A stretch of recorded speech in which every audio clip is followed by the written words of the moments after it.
So, even though by going through this series of the Tzurvim Rabbanon, we're being Makai in the midst of Talmud Torah, there's another mitzvah we're going to try to be Makayim today, right? The Chazal tell us, Shayel and V'dorshin Shloishim Yom Lifnei Pesach.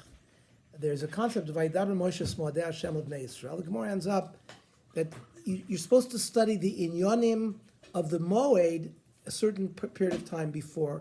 Machlokes, whether it's 30 days before Pesach, whether it's 2 weeks before Pesach. It's not just Pesach, it's all the Yomim Tovim. So because volume 3, this is the first time we have volume 3, just like in volume 1, if you remember, we learned the Hilchos of Purim and the Hilchos of Pesach right before Purim and Pesach. It was before we went, and then we started Hilchos of Avodah Zarah. We went back.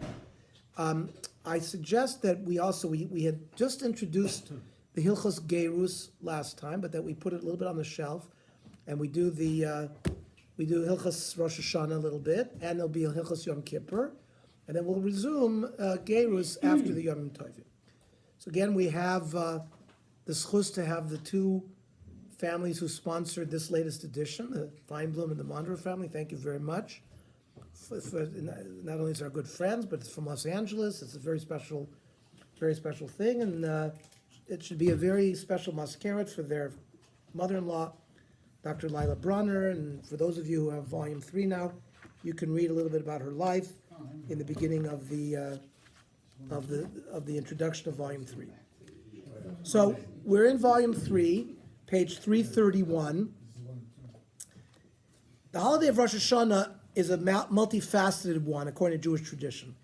Its observance generally includes spending a large amount of time in shul and prayer, which includes the recitation of Malchios, Zichronos, and Shofros during Musaf, eating festive meals, including the Simanim, foods that are eaten on Rosh Hashanah as an auspicious omen, such as apples, and reciting Tashlich next to a body of water. However, the primary mitzvah Soyul of Rosh Hashanah, and the only mitzvah Doraisa, is the mitzvah of Tkiyah Shofar, blowing the shofar. For this reason, we will focus on the blowing of the shofar in this year and address a number of issues in practical halachot related to the significant mitzvah. That way, we go into the Yontif really having our handle on what are the sources of this mitzvah, what are the various shitot in terms of how we fulfill it. So, in Parshas Emor, in the Moados, it says, Daber bnei Yisrael lemor, v'chodesh hashvi be'echad lachodesh, yelachem Shabbaton, zichron trua mikra kodesh. So it's interesting, it says zichron trua, the remembrance through trua. And then in Parshas Pinchas, in Bamidbar, it says, when it talks about Rosh Hashanah, u'v'chodesh hashvi be'echad lachodesh, welcome.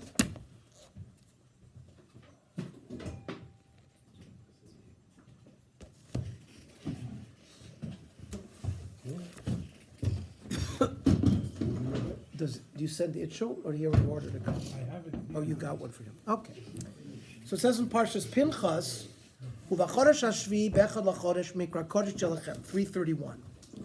Kol Melechas Avodah Lo Sasu Yom Trua Yelachem. So we have two psukim in the Torah that refer to blowing the shofar on Rosh Hashanah. One says Zichron Trua, one says Yom Trua.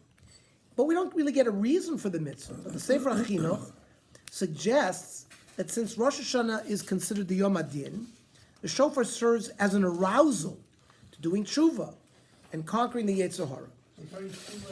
He says, Mishor Shea Metzvah, Lifisha Adam Bal Chomer, a human being made out of physical stuff, Lo Yis'or Lidvorim, his general tendency is to be slovenly and not really to be easily aroused.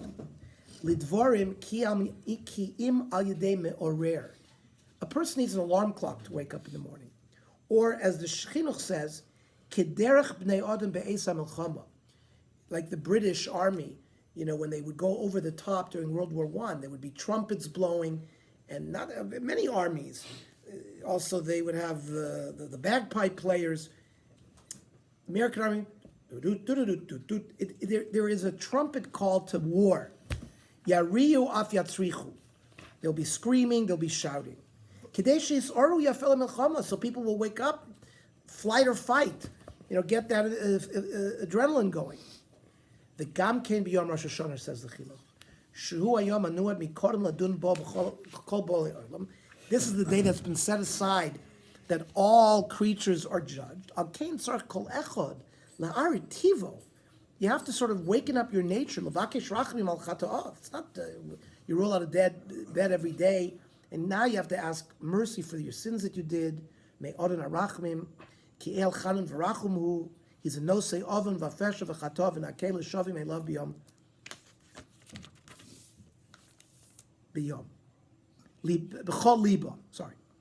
The kol hashofer me'orer harbe leiv kol shomav. And the nature of the sound of the shofar is somehow to awaken everybody's heart to people who hear it. The kol sheken kol hatrua, when you hear the wailing, crying sound of the trua, kloimer hakol anishbar, the broken voice, muvad is orishabo. Besides this fact that the shofar is serving sort of to wake us up, yesh lo adam zecher b'davar. It reminds him sheyishbor yetzer libo hara b'tavas ha'olam v'chatoim, that he should shatter. The concept that the sound is a broken sound somehow should give you a kavanah to break your yetzer hara. In the physical, people have taivas for materiality. B'shoma kolos nishborim. Now, another reason is given in the Gemara in Rosh Hashanah that mentions that when we hear the shofar, it brings up Akedas Yitzchak. It says Masechta Rosh Hashanah Daf Tev Zayin Amar Aleph Amar Vavo Lama Toikim B'Shofar Shel Ayil. Why dafka do we use a ram's horn, not other animals that have horns? Amar Kodesh Baruch Hu Tiku Lefonei B'Shofar Shel Ayil Kidei She'ezkor Lechem Akedas Yitzchak Ben Avram Umal Ani Alechem Ki'ilu Akartem Atzmeichem Lefonai. That is as if you placed yourself on the Mizbech and doing the Akedah. Now we also understand why we have the Kriyas HaTorah that we have as well in Rosh Hashanah. I mean, what's the Inyon Shel Yomo? Well, the second day we mamish read the Akedah. The first day we read sort of the birth of Yitzchak, which sort of leads to the Akedah. So you see this primacy of the Akedah connected to the Shofar also sort of provides for us why we read the Torah. It's interesting that there are two directions here. If you hold by the first opinion, the Chinuch opinion, the spiritual direction is from the Baal Tokeh towards you. And the other opinion of Maseches Rosh Hashanah, it's about the Akedah, is more you. It's more from you, from us to him, to remind him about the Akedah. So it's a whole spiritual different direction. It's the same thing. They're reminding us about their Akedah. No, you're reminding him. You're reminding him. God sees that we're willing to sacrifice. The Rambam, look in the footnote. The Rambam in Hilchos Tshuva states that it hits at repentance and uses the expression, wake up, you sleep from your slumber, and inspect your deeds, repent, and remember your Creator. So it's directly towards us. So, the definition of the mitzvah. In order to properly understand the halachic parameters of the mitzvah shofar, it is important to clarify the nature of the mitzvah. Is the essence of the mitzvah to blow the shofar? Or is it to hear the shofar? On one hand, it's of course impossible to hear the shofar without it being blown. And only when it is blown does one hear it. So if so, perhaps the mitzvah is the blowing of the shofar. And whenever one person is appointed to blow, it's as if all those that hear the blast are considered as having blown themselves. Like, in a sense, Shomea Ko'ina. Or, for example, when the Balabos makes Kiddush on Shabbos over a kos. So it's not like you just heard it, but it's as if you all had it's a Maisa as well that he did. So therefore, his blowing may be through Shomea Ko'ona, it's as if you blew. On the other hand, perhaps there's no mitzvah to blow. And the mitzvah is just to hear the shofar. And the blowing is just a hechatimsa, how we're going to blow it, how we're going to hear it. If so, all those who hear it fulfill the mitzvah simply through listening, including the blower himself. And the blowing is only a means in order to be able to hear the shofar. What's the nafkamina? Practical halachic ramification of this question is, number one, what's the wording of the bracha? Should it be lishmoa kol shofar, to hear the sound of the shofar, or al tkiya shofar? on the blowing of the shofar. The answer So, is- so from the language of the Rambam in the Mishnah Torah, it is clear that he holds that the essence of the mitzvah is to hear the shofar. Mitzvah sheshel Torah lishmoa truas shofar b'Rosh Hashanah shenemar yom trua yelachem. And therefore he adds shofar hagazul shetokabo. So we know mitzvah haba bavera. If you do a mitzvah through some stolen cheftza, you're not makayim the mitzvah, like lulav hagazul, matzah hagazul, because HaKadosh Baruch Hu doesn't want something that's stolen. So you would think that if the mitzvah is blowing and this cheftza has been stolen, it's going to be a problem. So he says, shofar hagazul shetokabo yotza, sheina mitzvah lebishmias hakol, afal pishu shlo nogabo v'lo gbiya shomeya. And for example, let's say a person didn't even touch the shofar. It was sort of mounted on a stand, and he just comes close to it. He doesn't pick it. He's not magbiya it. He doesn't do anything. He just blows. And therefore, ein bekol din gezel.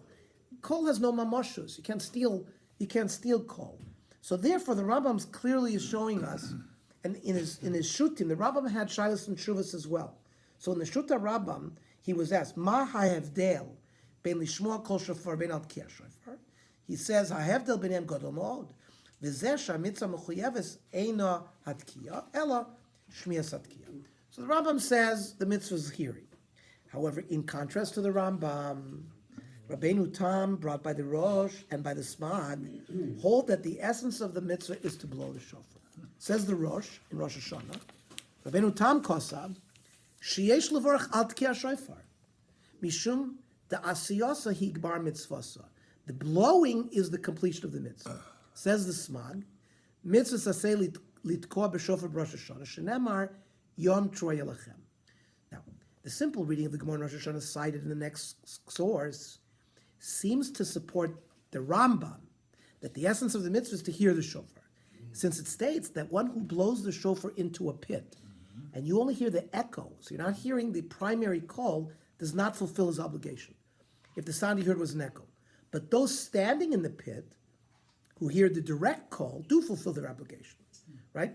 And meanwhile, if the mitzvah was just blowing, who cares whether you hear the echo? If the mitzvah is blowing, you should be yotzei, even if it's l'sochadus. Comes out that you were not mekayim the mitzvah because blowing is not the mitzvah.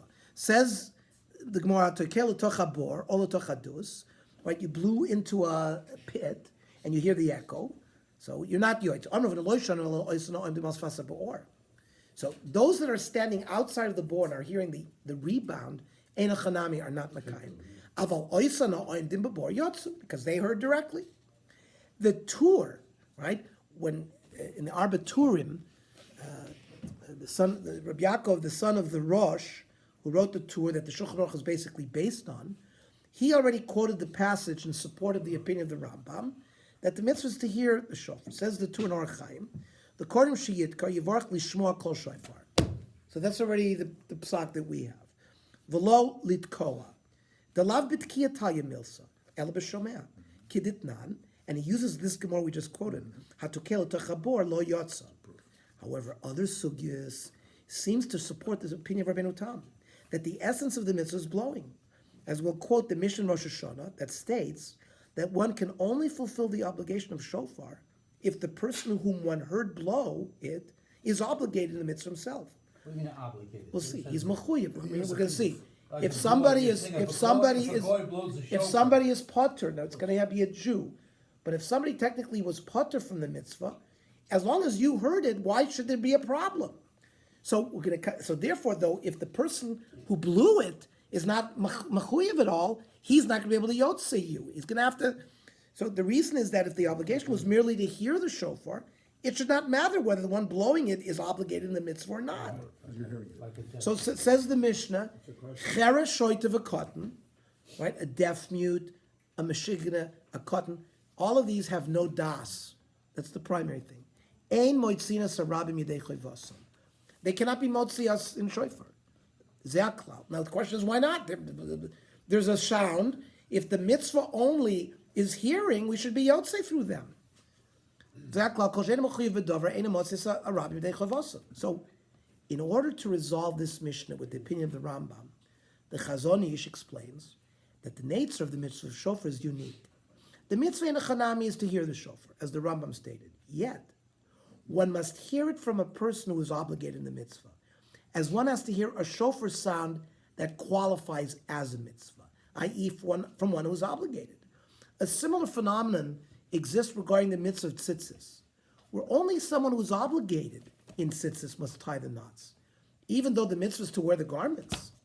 So too here, even though the mitzvah is to hear the shofar, nevertheless, the hechsher mitzvah, that act that we said, that the blowing is a heichet timtza, how we're going to hear the sound, that hechsher mitzvah, the preparation for the mitzvah must be done by one who is obligated. It says You cannot get a tzitzis from China.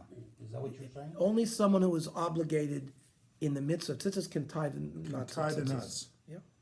Zarkatan could. The garment could be, the beged, but when you put the tzitzis on, someone who's obligated, Someone goes there. a cotton cannot do it. Katan- I had the privilege of tying my tzitzis with Chaim.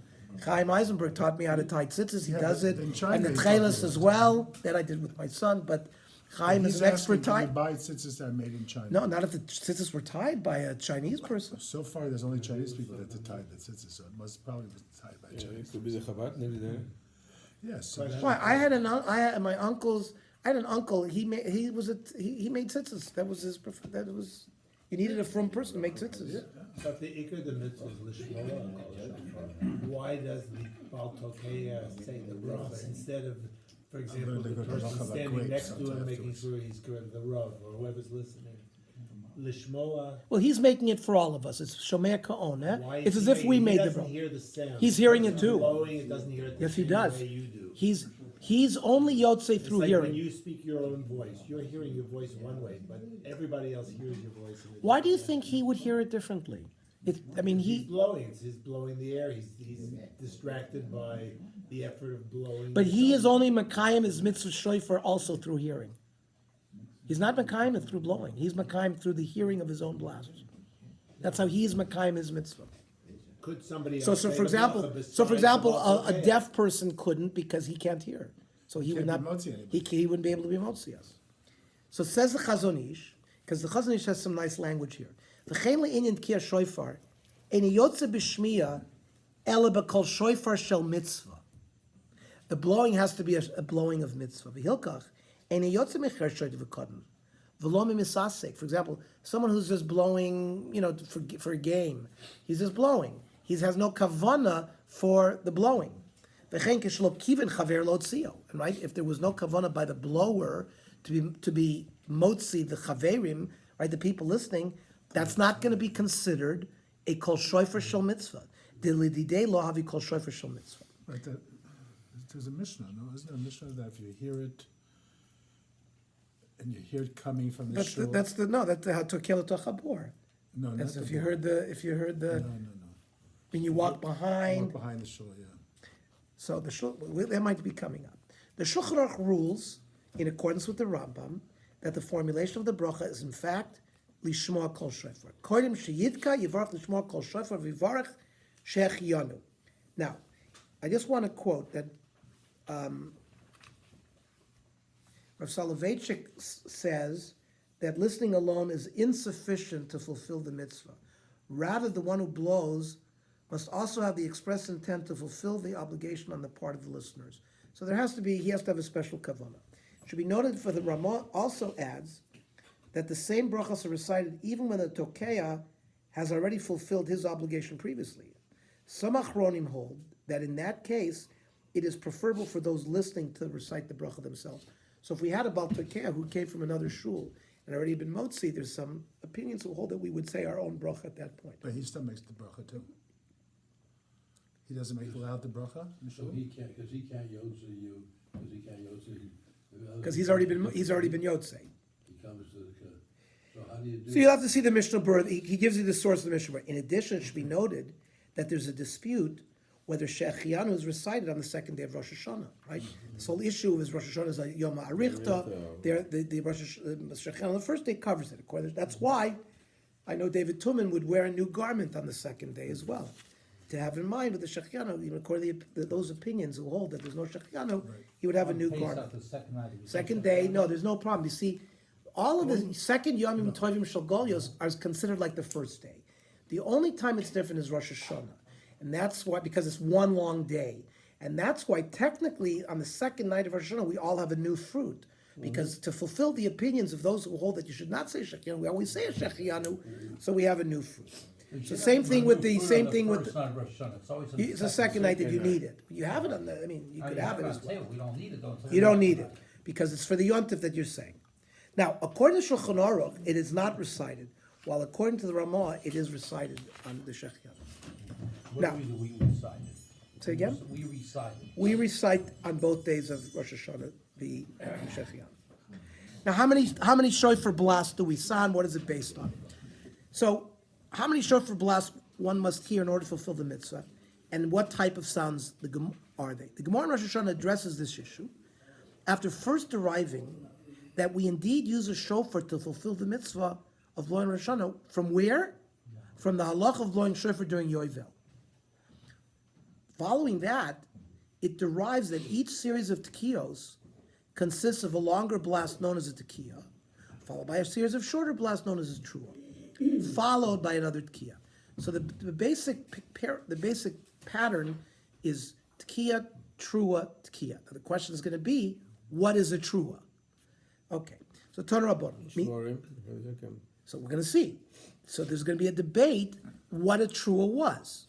So let's build it. Tanur Rabbanan. Minayin shebeshofar.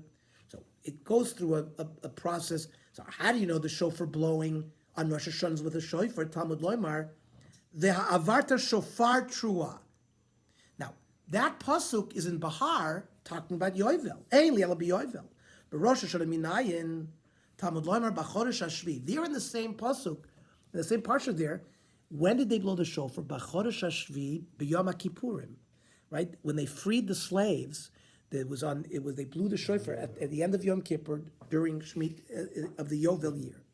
So she'ein Talmud Loimar b'chodesh hashvi. Now the Gemara points out to us it's superfluous. We know that Yom Kippurim falls in B'chodesh Hashvi. Why did the pasuk have to say B'chodesh Hashvi, the seventh month, Chodesh Tishrei? It said in the pasuk B'Yom Kippurim taviu shofar b'chol artzachem. So I know we're talking about B'chodesh Hashvi. So why did it say B'chodesh Hashvi? She'ein Talmud b'chodesh Hashvi, u'ma Talmud Loimar b'chodesh Hashvi, she'yukol trua shel chodesh Hashvi zeh kazeh. It basically equates whatever dinim occurs in Yovel, which is B'chodesh Hashvi, to the other holiday of Chodesh Hashvi, which is Rosh Hashanah, i.e., whatever blasts we did on Yovel, we do on Rosh Hashanah. Whatever type of instrument we do on Yovel, because the Gemara there has a whole bunch of havaminas. What we could maybe we blow from maybe we blow from something else, so they prove it from shofar from Yovel. Now, uminayin shepshuta lifaneh. Pshuta is a tekiya, just a solid blast. Talmud Loimar, the avarta shofar trua. So the shofar has to come before the trua. U'menayin shepshuta lachret. Talmud Loimar, taviru shofar. So shofar represents the tekiya, so there always has to be a tekiya at the end. The Shulchan Aruch rules in accordance with this principle, but also adds, based on another passage found in the Mishnah, that one must blow the series of tekiya, trua, tekiya 3 times, a total of 9 blasts. Says the Shulchan Aruch Orach Chaim, Kama tekiyas chayv adam lishma Rosh Hashanah teisha, lefisha nemar trua b'yovel u'Rosh Hashanah shalosh pa'amim. The times that trua was mentioned in Yovel Rosh Hashanah is 3 times, and the whole trua pshuta lefaneh pshuta lachreah. So you see the format of how we end up blowing shofar the way we blow. I mean, it doesn't say in the Gemara. The Shulchan Aruch is the first one who gives us this pattern, that there has to be a tekiya, a trua, a tekiya. Now, umipi hashmua lamdu shekol truos shel chodesh hashvi echad hein. Whether the blowing on Yovel, it'll all be the same. Bein Rosh Hashanah, bein b'Yom Kippurim shel Yovel. Teisha tekiyas toikin b'chol echad mishneim tarat, right? Tekiya, trua, tekiya, and we have 3 sets of it because of 3 times it's written trua. Now, we certainly have a different meaning than 9. How did we get from the Shulchan Aruch 9 to where we are now? So the nature of the tkiya is relatively straightforward. It is a longer type of sound. Now, how long the tkiya should be really depends on the length of the trua, which we're going to see is going to be a combination between shvorim and trua. And if you want to look in footnote 5, he gives you some nice sources as if you want to go into that detail a little bit more. But what exactly is the nature of the trua? The Gemara in Rosh Hashanah, immediately preceding what we just quoted, presents a dispute. One opinion holds that a trua is 3 very short blasts, what we call a trua, which represents a short cry, while the other holds that a trua consists of 3 slightly longer blasts, which we call shvorim, which represents a slightly longer cry. Says the Gemara there, Shir trua kisholosh yevavos. A yevava is a whimper. Vatanya shir trua kishlosha shvorim. Whimper is I. There's another price that says it's Amar Abaya B'havadai pligi. We have a machlokes. The chsiv Yom Trei Lechem in Bamidbar by Pinchas u'metagaminon Yom Yevava Yehei Lechon. It should be a day of whimpering. Uksiv Be'imei de Sisra. The mother of Sisra says when after Yael killed Sisra in the tent, so Sisra never came home, but apparently his mother was waiting for him to come home. Ba'ara chalon nishkafa, she was sitting at the window waiting. V'tiyavevem Sisra, and she whimpered. Now, there's a machlokes what kind of whimpering she did. Mar savar genuach gonach, that she had broken sighs, moaning, like that's called shvorim. Like hagoneach malibo, somebody who's heartsick, and it's a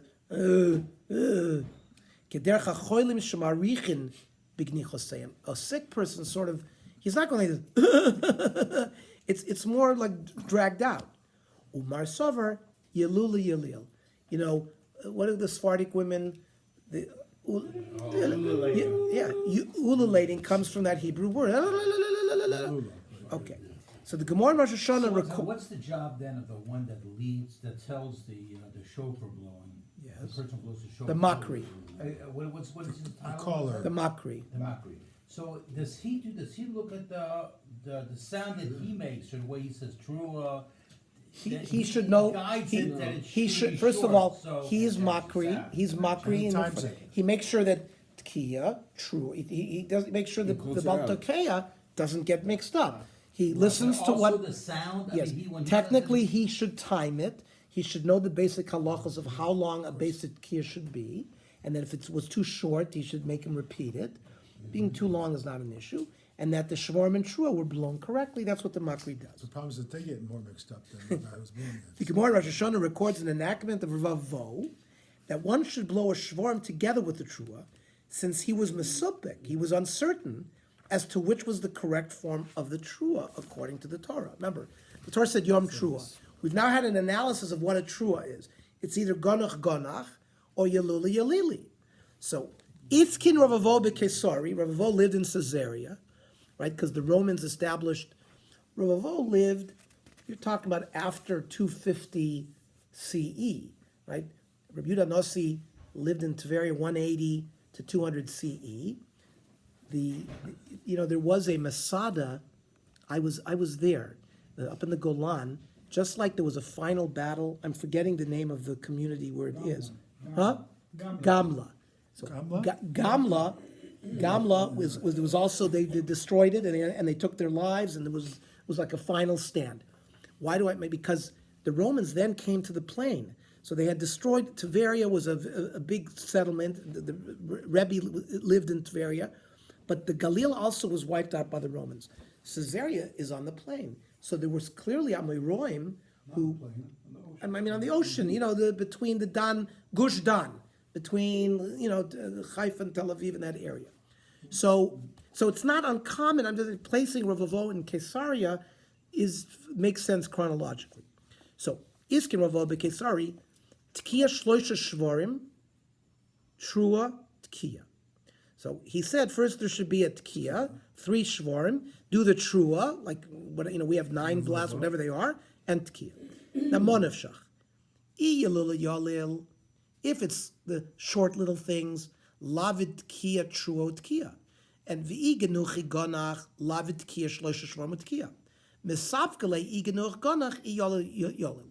So it seems that he did all 3 sections. He did tkiya shvorim tkiya, tkiya trua tkiya, and then he was mesupik.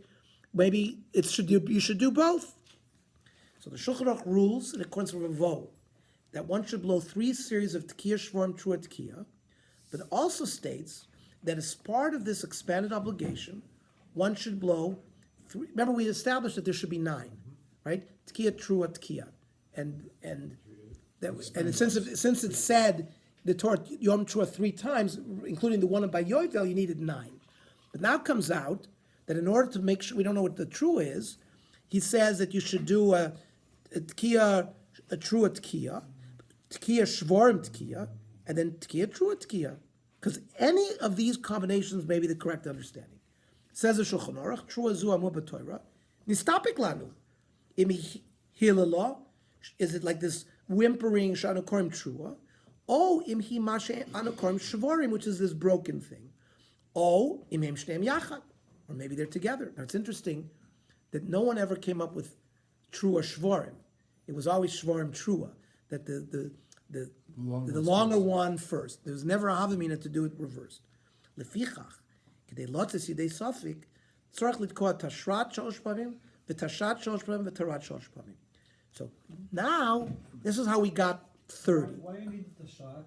Why there's it's things not with enough malachim. shot or tarat? So because Rav Avo was the one who said we need both. He did tkiya, shlosha shvarim, trua tkiya. So it's based on that. Because his havamina was that trua might be both. So that's why you need both. Together, fine, but within why you need for No, because they could be trua by themselves. And we're going to see He wants to be soon outside that they all also need, the trua has to follow the tkiya. That's why, and then the trua has to be connected to the final tkiya. Let's see.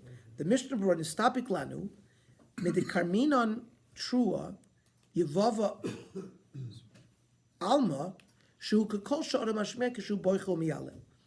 So the first shot is that it's this long, is that a person is crying and wailing. But we are in doubt whether it's because somebody's sick in his heart or not. He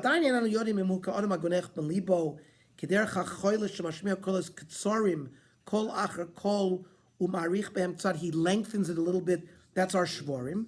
When a person first starts crying, you can start like this. You start first that way. O ka'adam hamiyalel umakonin, crying and whimpering.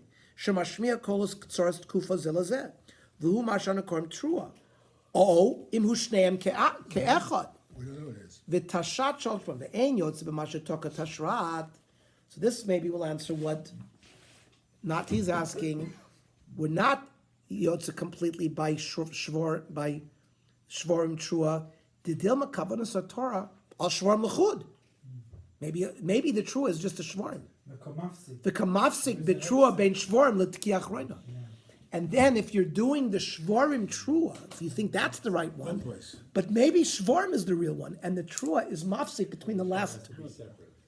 Lekach choizer v'tokeh shvorim l'chud. And now, umach v'zeh time tzarich l'tkoa gam ken tarat. V'en yotze b'ma shetoka shetashrat. The dilma, kavaras atral trua l'chud. V'hifsik mitchila b'shvorim ben tkila trua. Then the last trua is going to be a hefsek by the shvorim from the initial tkiya. So to cover all your bases, based on the accepted halachas described, it seems that the basic obligation for hearing the shofar is to hear 30 blasts.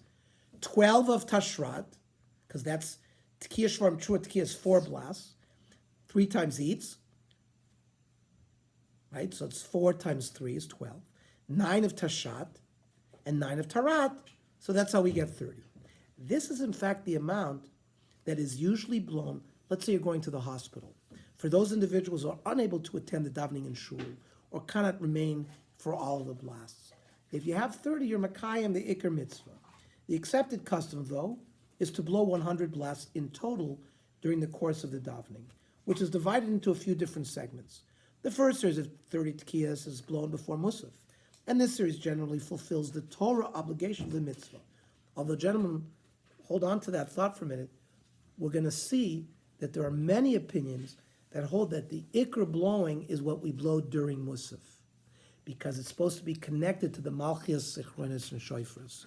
And because Rav Soloveitchik is going to tell us that the shofar is a type of tefillah, it's like a wordless tefillah. So Direction from same here. thing like you said in the first thing. So that shofar that we blow during our tefillah is the one that's the ikar. Not like what he said here, that really the mitzvah deraisa is accomplished by the first So, one. 1 second, so the actual ones that I really do exactly are the Nusach Sfar. During the Shemona Esrei, Nusach and the Shemona Esrei, that's when they do it. They No, but do we- the- but They he- don't do all that thing at the end like we do. Okay, we're going to see that in a minute, but I'm saying when we blow during Musaf, not during the silent Amida, during the public Amida, during the Chazos You're Hashatz, supposed to be that's quiet. considered the blowings during Tefillah. That's part of Shemon Esrei. It's part, because Chazos Hashatz is part of. It's called Do you- Tkiyos de Me'uma. By the way, right, we're gonna go very detailed into that. Well, I want to make a comment, Jerry. Rav Soloveitchik would remain, not only would he remain standing, right, there's a machlokas in our shul, and every shul, some people stand during Shemona Esrei, during the Chazor Sashat, some people sit. Rav Soloveitchik has certainly stood. He backed up 3 steps at the end of his silent Amida, and he stood there, and then when he says Mechaya Mesim, he took 3 steps forward to begin the Kedusha, and he remained in that position throughout the davening. He felt that the Shliach Tzibur's davening is part of your Musaf. Particularly, that's why the Moedim, he connects the Moedim and the Korbanos there, therefore the ones who stand, it's not just that you're standing during Shliach Tzibur. You have to have in mind that tefillah is part of your tefillah. It's part of your musaf. It's together, and that so that when you said the blowing, we have the minhag not to blow in the silent amida, but it's considered our musaf. It's considered our Why tefillah. when you blow the shofar also, you can't talk during the whole of Musaf, maybe that's part of it. And we're going to see that din applies from the moment we blow shofar beginning. I understand, but Very good, that's what I'm saying. that, just like he says, It's like six that Musaf. Rav Soloveitchik says that the shofar is part of tefillah. So just like you wouldn't talk during Shemona Esrei, you certainly wouldn't talk there. talk through the whole thing. Exactly. Can I give you a first-hand recollection? As a boy, I grew up there. We davened in the Where- Murza. I used to watch Rav Soloveitchik. In Boston? He would come for Yom Noraim down to Moria. Okay. Where was that? That's in Manhattan. In Manhattan, used to be in Manhattan on 80th Street and Broadway. Okay. It took forever, from a boy's point of view. Torture. Standing during the Shtil Shmon Esrei, waiting for him to complete his Right. Malchus Zichronos Shofros, to wait for the Baltokeh, give the signal to the The Baltokeh. Baal Tefillah to start Musaf again. No, for the Baltokeh oh, to blow oh. during. In between, he- in the middle. He followed the during Tkiyas, the yeah. quiet Shmon Esrei. That's Nusach Sfard. Yeah. That's as far. Okay, so let's continue. Let's continue, because Nati has brought up a good point. So this generally fulfills the Torah obligation of the mitzvah. The second series of 30 is blown during the repetition of the Musaf Amida.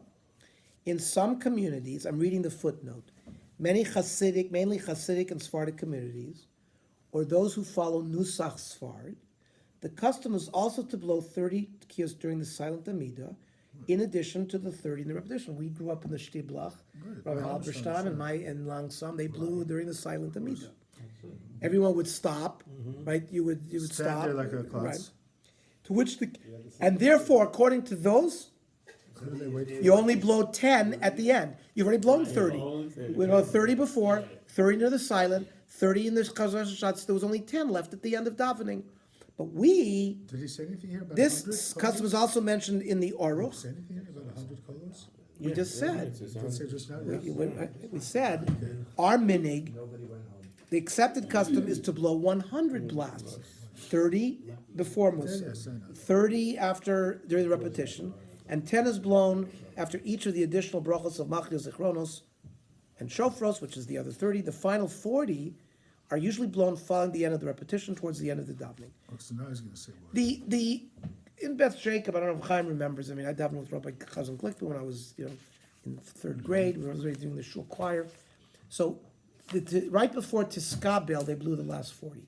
This new thing where they break it is because they want the shul to be quiet, so they extend the last 10 to, let's say, before Adon Olam, or even after Adon Olam. But usually, all 40 were blown. That's a dramatic I don't know if you remember. Do you remember in South Africa the same thing? Always all four. By Now, Tiskabel. this is a new Now think about it. Think about it. What is Kaddish Tiskabel? After the tefillah, you make a tefillah that your tefillah should be Tiskabel. That's so after every, whether you have Shachris or Musaf. Why is there a tefillah Tiskabel after each? Because it's a. So according to the pshat we just learned, that shofar is really tied to tefillah. So technically, you should finish all your shofar playing and then say Tiskabel. before This minig that I'm just saying it's minig Yisrael is toiri. It's no, it's not dramatic. They do it because they want people to be quiet. So they extend the last 10 because they know that they've So it's a announced to very good everybody to be quiet, and I believe that's the reason the shuls do It's it. a good reason. Somebody started in, I don't know exactly. Okay. You don't know where these minhagim start, and then suddenly they It's catch a, on. it's a good reason. The concept of blowing, by the way, where's the concept, where's You the, know what, the reason really is that when we would blow all 40. by Tiskabel? Davening essentially. They, we're peop- left. yeah, that's true. So it's lack of covenant tzibur. That's what he's saying. We know that Aleinu is a pinnacle. Aleinu Shabbat, the pinnacle davening. It's a bizayon. Basically, everybody's already halfway out, and someone's Okay, saying Aleinu. so in our time, we had to modify because of covenant tzibur. That's right. Okay. So, this concept of 100 kios, they didn't pull out of a hat. It's an Aruch cited by Tosfos. Uba Aruch Nami, says Tosfos Rosh Hashanah, Baruch Nami Pirish, Shayu Oisin Kain, Shepirish Be'erech Erev, the Halein de Machmir Va'avdi Shloishim Kidi Yosfon, they did 30 when you were sitting, like Nati said, the Shloishim Shema Yoshev, Ushloishim Balachash, 30 were said during the silent Amida, Ushloishim ala Seder, which is in the shots, Keneged Mea Peos to Pei Ime de Sisra. So for some reason, they had a Kabbalah that when Aim Sisra was crying, she cried 100 times. Va'alein asora inun kishagormin kol atfila kol tkiya dichidim is boil lebevi asora. Tashrat tashat tarat vehein meya. So that's a Tosfos. It's not a Gemara. It's not a Gemara, it's a Tosfos. But it's 1,000 years ago. Tosfos is a big difference. It's 1,000 years It's later. amazing what we do for the mother of Oh, sisters. so, many so things Walter we do. asked, we see every halacha we're quoting, they're referring to Aim Sisra. So the highest dinim of Rosh Hashanah is based on Aim Sisra? Okay. Yeah, that's- According to the Ar, Sister has to do with anything. What? okay, That's the- okay, hang on, hang on. According to the Aruch, the significance of the 100 tekios is that it corresponds to the 100 cries of Sisra's mother while waiting for her son, who was a prominent Philistine general, to return home during battle with Israel, which he did not, because he was killed by Yoav, as described in Sefer Shoftim. Many of the Achronim mention this custom of blowing 100 kiyos, including the Shulchan Aruch Harav, right, the Balatanya, the first Lubavitcher Rebbe, and the Aruch HaShulchan, right, prior to the Mishnah Berurah was the major Balabos halachos compendium. Shulchan Aruch Harav, v'yesh nohagim litko mea kolos. Dahainu, shetokim achar tefila lahashli mea kolos im atkir shel meyusha v'shel me'umin. And the Aruch HaShulchan said, "Anachnu noagim litko achar tefila lahashlim ad mea kolos," means 30, 30, 30. They needed another 10. They get mea payos to pay ima de sistra. Kemosha kosev Aruch. The Aruch HaShulchan quotes the Aruch in Tosfos that we mentioned. Aruch has a rishon. The view at Tosfos Farosh, right? He tells us where it was brought. Perek Dal de Rosh Hashanah. Vatur kosev b'shem Rav Amram. So Rav Amram Gaon lived 800, 900, right, in the period of the Gaonic period before Rav Sadia Gaon. They were Gaonim in either Surah or Pumbedisa, which you're talking about Surah and Pumbedisa of the Gemara, you're talking about the year 300, 400. Now, those committees still existed, 900,000, the Gaonate, there was still, and all the Europeans would still in that time send their chuvas to Rav Sadia to Rav Amgon. It only changed. Remember, there were 4 captives sent in the year 1000. They were pirates and one was put to Spain, one was put to Europe, and to France, that area, and then eventually they stopped sending all these shilas to the Gaonim. But one of the most important, Rav Amnon Gaon had a machzer, had a siddur, and a lot of our tefillos and a lot of the whole seder of our nusach comes from the siddur of Rav Amnon Gaon. Can I interrupt you just? Please. The Miyushav, was it the custom to sit in the time of Tosfos? They were sat during the first 20 colors? Not just the time of Tosfos. We're going to see the Tekiyas Meyushav, we have the right to sit. We don't do it anymore. We'll see the reason why. He's the only one. We're going to cover. We can We're going to cover that. the Baal Tokeh, So says the Aruch HaShulchan, Anachnu says Atur Kazav B'Shem Rav Amram, the Achara Tefillah, Marian Trua Gedola Below Tkiya Kedila Arvi Vasotin, Ve'ein Anu Noagin Ka. We don't do a long Trua. But we do. No, we do a long Tkiya. He says they do a long Trua, below Tkiya, to mix up the sudden, but Anu Ein Noagin. Long true. Now, you all have asked the question, what exactly is the connection between Sisra's mother's crying and the blowing of the shofar in Rosh Hashanah? Why would our number of tkiyos be based on the amount of her crying? So Rav Soloveitchik, he quotes it from the Rosh Hashanah Machzor. In the course of her song of praise for this victory, The Rosh Hashanah Machzor, there's a Rosh Hashanah Rav Soloveitchik Machzor. the Rabbi Kassir Machzor. It's your family. Okay. So Shira Sadvora portrayed the mother of Sisera waiting at her window for her son's victorious return from the battle against the Israelites, just as he had indeed returned triumphant from the battlefield so many times in the past. Yet, although overtly anticipating her son's triumphant return, Sisera's mother tragically sensed that this time he would in fact never come home again. So why does the story of a pagan mother awaiting her barbaric son form the halachic basis for the number of shofar sounds that are blown in Rosh Hashanah? And as we see, it's not just the number of sounds. The whole concept of what the true was based on Sisera. Because upon hearing the piercing tones of the shofar, we somehow have to experience a similar emotion to that which she experienced. As we awaken from spiritual complacency, we must witness our own illusions being relentlessly shattered. That we think that we're going to have whatever is going to happen, and really our hopes might be dashed. The word trua is defined in the Gemara's Yevava, a form of the very same word used to depict the rhythmic sobbing of Sisera's mother. So Rav Moshe Harari, who's from the Merkaz Harav, he has a sefer called Mikrai Kodesh, which deals with a lot of the halachas of Yomim Tovim, he's alive today, summarizes the customs concerning when the tkiyos are sounded, and the minor difference between Ashkenazim and Sfardim. Avshem Ikra Din, he says, even though really, from Din alone, Lishma B'chol Yom, Mimei Rosh Hashanah Shloishim Tkiyos Eila, once you heard the 30 sounds, you're done. Mikom Makom Noagu Ashkenazim Lishma Mea Tkiyos B'chol Yom. Ashkenazic Jews have a minute to listen to 100 sounds every day. V'asfardim Noagu Lishma Mea V'achas Tkiyos, they hear 101. At Shloshim Tkiyos Arishonim, Tokim La'achar Kriyas Torah, V'lifnei Tfilas Musaf, V'hei Nikros Tkiyos D'Meyushiv, they're called the sitting tkiyos, because we'll see, technically, you might have been able to be Makai in the midst of sitting. Kivin Sheben Atzibu Rishayla Shebes, that Shar Tkiyos Toikim B'Tfilas Musaf, V'hei Nikros Tkiyos D'Mu'umid. Rav Ben Sion Uziel, you must read the biography of Rav Uziel, who was the chief rabbi of Tel Aviv, and it also was became the chief rabbi of the state of Israel, Sfardi. You must read. It's a beautiful biography. I didn't realize he was really a contemporary of Rav Kook.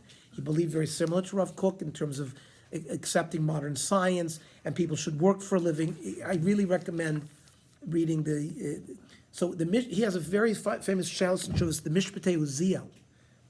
So Kvar Nagu B'chol Tvutzas Yisrael Litkoa Me'at Kir Shofar B'mei Rosh Hashanah Vasmachu Akra.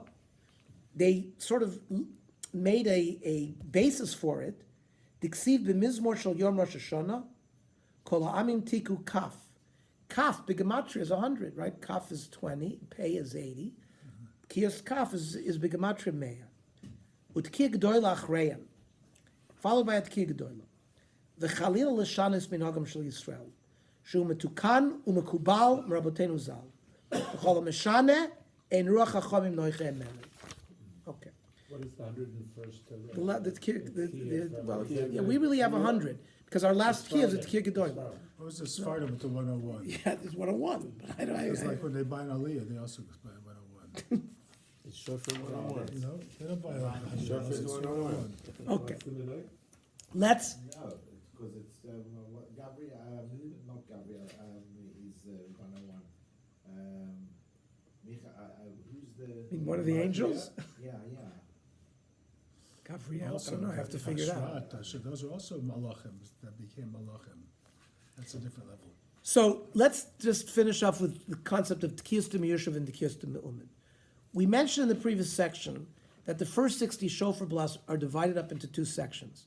Those before Musaf known as the Tkiyas D'Miyushav, and those recited during the repetition of the Amidah known as the Tkiyas D'Me'umin. As noted by Rav Harari, the Tkiyas D'Miyushav, the blasts of sitting, are called such since one is halachically allowed to sit when hearing them, while the Tkiyas D'Me'umin are referred to by this term since one is obligated to hear them while standing. In addition to their significance in helping to reach a total of 100 Tkiyas, these two sections are significant for a reason already discussed by the Gemara. On Rav Yitzchak, Lama Toikim Rosh Hashanah, freak the Gemara, Lama Toikim? What do you mean? Rachman Amar Toikim, Rachman told you to blow. Ella, Lama Marian. So, freak the Gemara, Marian, Rachman Amar, Zichron Trua. Ella, Lama Toikin Umarian, Kishehin Yoishvin, the Toikin Umarian Kishehin Oimdim, Kidei La'arvev HaSatan. Very cryptic answer. For some reason, we have to confuse the Satan. The prosecutor, right? In front of HaKadosh Baruch Hu, there's a prosecutor who's bringing all of our deficiencies. We want him to be confused. So somehow this Miyushav Mu'umid business is confusing him. What's going on here? Says the Tur in Orach Chaim, Rav Yitzchak.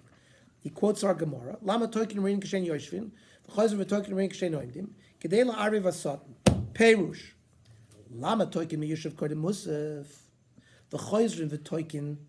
And why do we have to do it again?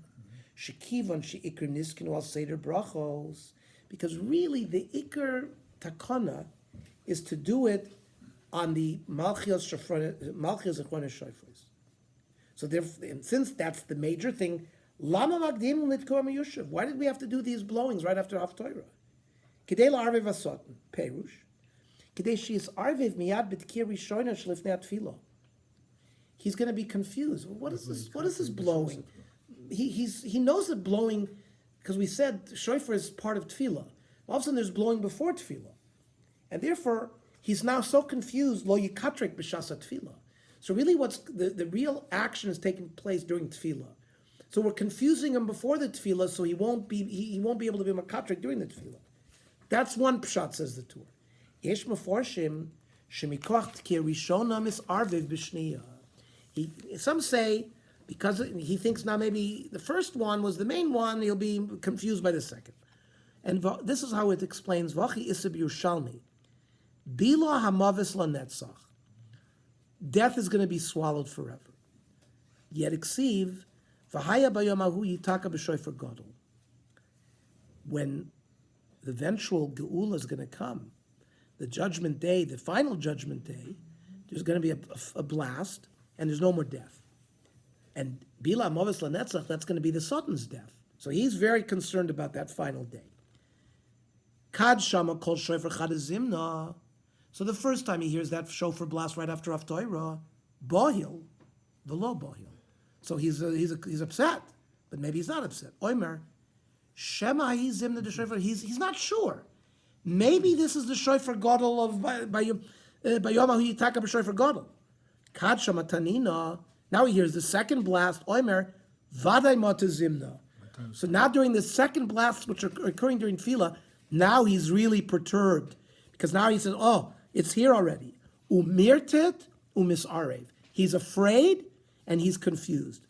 V'lesle pnai lemevid katikara. So obviously we're dealing with mystical concepts here, but it's important to hear it.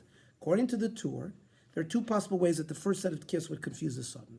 Either the blast themselves would prevent him from effectively denouncing us during the ensuing tefillah, Or they would cause the sudden to think that perhaps the final redemption has arrived, and upon hearing the second set, he would be convinced that indeed has arrived, and this concern would prevent him from preparing his case against the Jewish people. Now, these approaches still do not explain why the custom was to sit for the first set. We call them Tekiyos Miyushav. What's going on with that? So the Radvaz provides an answer as to why this was the case. Od Yilamdeinu Rabbeinu, they asked the Radvaz, Lama ein oindim hakahal b'shas hatkiyos. So the people were sitting during those tekiyos. Tshuva. Kvar katafi lachem, she'ikra tekiyos hem osam she'al seder habrachos. He says the main tekiyos are those that are connected to Musaf. Aval tekiyos miyushav einam ele kedei sheyeh sat me'urvav b'tekiyos mu'umid. He said it's all a preparatory thing so that they would be confused for the real stuff that's coming during Musaf. Mishum kovedat tzibur lo ro latriach aleim lamod. It's a long day. They didn't make them stand up. Kivon shatidim lishmot tekiyos mu'umid. They're going to have to stand along Musaf. They're going to have to stand. V'tzrich l'tokesh sheyamod kidei mitzvah. And the Turkey has to stand, Shi Mu'umid Oinami, Mishum Kovid Tzibur. Maybe they have to stand because of Kovid Tzibur, Me'ata. Mi Shalo Shamat Kiyos Al Seder HaBrachos, Ve'ata Ba Lishmo Otam Tzarech Lamed. So he says like this. Someone who just arrived in Shul, and he hasn't heard the Tkiyos according to the Tfilos, he certainly has to stand during those. So according to the Radvaz, one need not stand for the Tkiyos to Miyushav, since the Tkiyos blown during the Amida together with the Brachos of Malchus are considered the primary Tkiyos. It should be noted that if this issue is complex, and Rishonim discuss at length which of the two sets of Tkiyos is considered the primary one. There's the Balamor, there's the Milchamos. In the Machzor, Rav Soloveitchik's Machzor brings this thing. But he tends to think, Rav Soloveitchik says, we adopt the approach that the Tkiyos to Mu'umid are the primary ones, whereby we require the shofar to be blown together with the brachos of Musaf, because it highlights the relationship between the shofar and tefillah, possibly indicating that the experience of blowing the shofar should parallel and mirror that of praying to Hashem, and that the symbolism of the shofar as a non-verbal prayer, demonstrating our emotion in a manner that is somewhat difficult to do verbally. So the Radvaz notes that the tokeh is required to stand while blowing. Where do we get this? The Tur clarifies that this halacha is derived from Sfiras HaOmer. The oimed hatokeh lidkor, shetzarch sheyitka me'umed, t'chsiv yom trei lachem. V'yalfina milachem, t'chsiv gabi oimer. It says, Usfiras HaOmer me'umed, t'chsiv mehechel charmesh ba kamo. Because it says, Usfartem lachem b'yom harishon. By the way, so then it says, Ulekachtem lachem b'yom harishon pri'etz adar kapos dvarim. The din that you have to stand during lulav, there's also kama to Sfiras HaOmer. In fact, there is no mitzvah that now, for example, tefillin, we also stand during because it's also kama. Now, matzah, we sit because it doesn't say there's no matzah schem. There's no lachem tied there. So wherever there's a lachem gzeira shava or hekesh, then there's a din of standing. Atikra b'kama ela b'koma. Aval olam ikar tkiya hi mu'umid. She'al seder brachos. He says the primary blessed are really the mu'umid ones, which are parallel. Now, this is the most important thing I want to close with. Although, as we have seen, the congregation need not stand for the tekiyos to miyushav, the Mishnah Berurah notes that the custom today is that everyone stands for all the tekiyos. But tzibur hashorim hatekiyos lo yitrichim lamad mishum kovedat tzibur. But va'achshav noag tzibur la'amad kulam gam b'shas hatekiyos shetoikim kodim musaf. Think about it. We all stand. We start saying the kapitel, the kapitel Tillim. We're standing when we do that. V'aval pichei nikrim tekiyos to miyushav. Ma'achar shereshus leishe behem. V'im yochid shomet tekiyos lotzeis behem. Ve'eno atid lishma al seder habrachot tzarech medina la'amad lechatchila. He says, let's say you're at home and you're not going to hear later on, this al seder habrachos. You should stand when you hear those videos. Okay. So I think we'll be able to finish Tekiyos Shofar next week. And we may even be able to do the Yom, because I wanted to learn the dinim of Yom Kippur. It may take a couple of weeks to finish that because there's a fair amount of stuff for Yom Kippur. So whatever. If we're not, if we finish everything, we'll go back to Gerus. Are we going to have Meyer?